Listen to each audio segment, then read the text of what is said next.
Part 3, Oke, Psikotes lanjut ke Kecermatan. psikotes kecermatan. Jadi sebelum ke psikotes kecermatan, kita kembali ke psikotes kepribadian tadi. Jadi dalam rangka mengisi soal psikotes kepribadian, salah satu tipsnya adalah dengan cara menempatkan diri teman-teman sebagai seorang polisi. Jadi untuk lulus psikotes kepribadian itu, teman-teman harus beranggapan atau sudah memposisikan diri sebagai anggota Polri. Oke, kita lanjut ke bagian ketiga psikotes kecermatan. Jadi psikotes kecermatan itu ada 3 aspek penilaian. Jadi yang pertama itu ketelitian. Jadi kalau di dalam dunia pekerjaan, ketelitian itu kita dituntut untuk melihat psikotes kecermatan ini apakah ketika seseorang melaksanakan tugas untuk konsentrasi kerjanya dia seberapa besar, atau kira-kira di dalam melaksanakan pekerjaan tingkat kehati-hatian, ketelitian, logis, atau cara berpikir kritis, cara berpikir rasional, apakah masih tetap terjaga fokus. Kemudian yang kedua, aspek ketahanan. Jadi untuk menunjukkan daya tahan seseorang jadi menghadapi situasi tertekan. Kalau di dalam pelaksanaan tugas misalnya jadi polisi, seorang anggota Polri itu akan seperti apa ketika berada di dalam tekanan pekerjaan itu. Apakah mereka akan bertahan atau tidak? Oke, jadi di dalam aspek ketahanan ini juga sebagai salah satu soft skill dalam ketahanan kerja.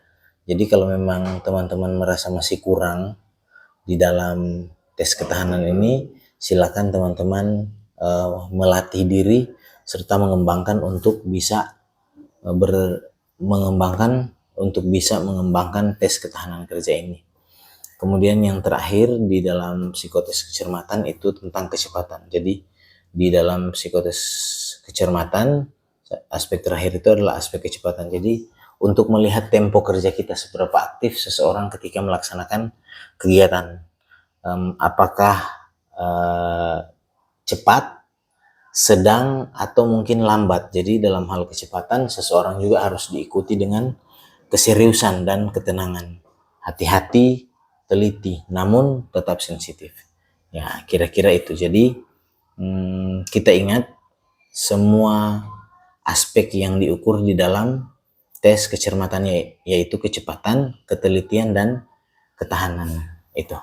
Jadi untuk bentuk tes soal psikotes kecermatan pada tes penerimaan seleksi Polri, psikotes penerimaan Polri, itu biasanya menggunakan tes angka hilang, huruf hilang, ataupun simbol hilang. Itu jadi semua tes itu untuk pengukuran 3 aspek yang sama.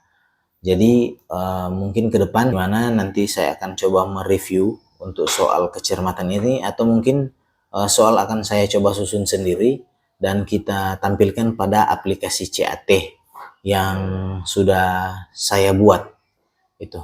Oke, kira-kira itu. Jadi kalau bisa teman-teman jangan lupa untuk tetap mendukung biar saya rajin mengupload video tentang tips dan trik bagaimana lulus seleksi penerimaan Polri. Oke, terima kasih.